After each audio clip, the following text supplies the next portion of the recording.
Well, so today, guys, we are gonna go see the new movie called Together. I'm expecting a good horror movie, something along the lines of like The Thing. Hopefully it's cohesive. If it just has a lot of gore and things like that, I'll be pretty happy. Yeah, I have seen trailers, probably just the one that they released in the very beginning. Thought it looked really good. It looked like genuinely pretty scary. So I know Michael Shank is the director. I went through his filmography and I haven't seen any of his movies. Like not one even stuck out to me. I've like either seen it or even heard about it. So this is a completely new director for me. I know Dave Franco's in here. Like I said, Brie Allison, they're a real couple, pretty good couple. But the last Dave Franco movie I've actually seen was probably 21 Jump Street. I don't really follow Dave Franco like that. I wouldn't say them being in it is like super exciting for me, but I'm just hoping this movie is pretty good, gory, and shows a lot of cool body horror things. It doesn't have to be a masterpiece, but we are almost there. So I'm probably gonna turn off the camera now and park.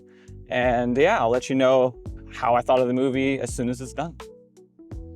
So that was pretty nasty. So Together was pretty much everything I wanted it to be. Dave Franco and Alison Brie absolutely crushed it. You can tell their real life relationship really helped with the chemistry in the movie a lot. The way they look at each other and the way they banter, it all feels super believable. There's this really natural rhythm to how they interact with each other that really adds to the story. This movie dives deep into the idea of being in a codependent relationship, the kind where you can't really imagine yourself living without the other person. There's a ton of symbolism in this movie, and if you look really closely, a lot of these scenes take on a different meaning. It's a messed up romance, part horror, part metaphor, but in its own weird way, it's kind of sweet. I think this would be a wild date movie. It brings up a lot of weird scenarios and relationship conversations that you could definitely relate to if you're in a long-term relationship. One of the most unique things is how the film mixes body horror with emotional connection.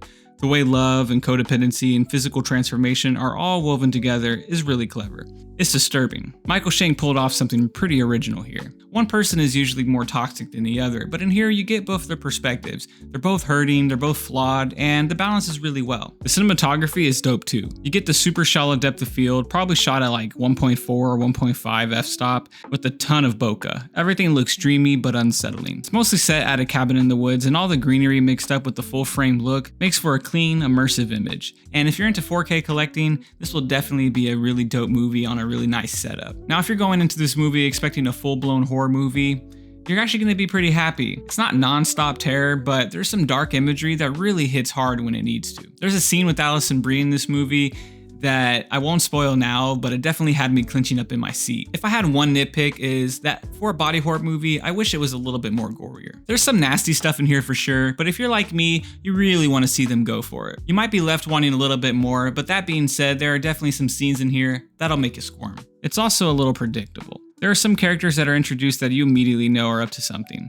I won't spoil it too much, but if you've seen Hereditary, you'll get the vibe. Also, I gotta mention the editing. There's one scene in particular that has a regular conversation turn into a nightmare, and the way they did it just caught me off guard. And it has humor. It's not joke heavy, but there's comedy in the way things are framed or timed. The editing has a personality, and it adds a lot of fun to the movie. And the creature design is pretty sick too. There's a moment involving a monster that is pretty much straight nightmare fuel. It reminded me a lot of The Substance.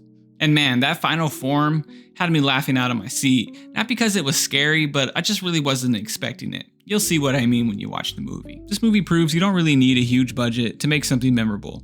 It's all in the execution. With a single main location, clever effects, and tight storytelling, Together delivers something creative and intense. I could totally see people recommending this after seeing it, or just going back to watch someone else's reaction. Overall, I really like this one. It's weird, it's smart, it's gross. There's the surface level horror, but there's also a bunch of deeper commentary on relationships, identity, and codependence, and it doesn't fall into that trend of being overly sad or overly grief heavy like a lot of the recent horror movies that we have. If you're into body horror or just looking for something fresh and twisted, I definitely recommend it. I'd give it an 8.5 out of 10.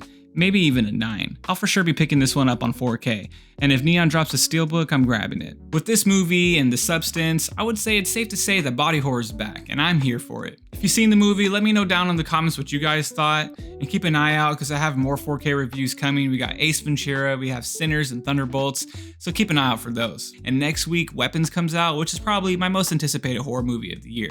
So, super excited. Until the next review, deuces.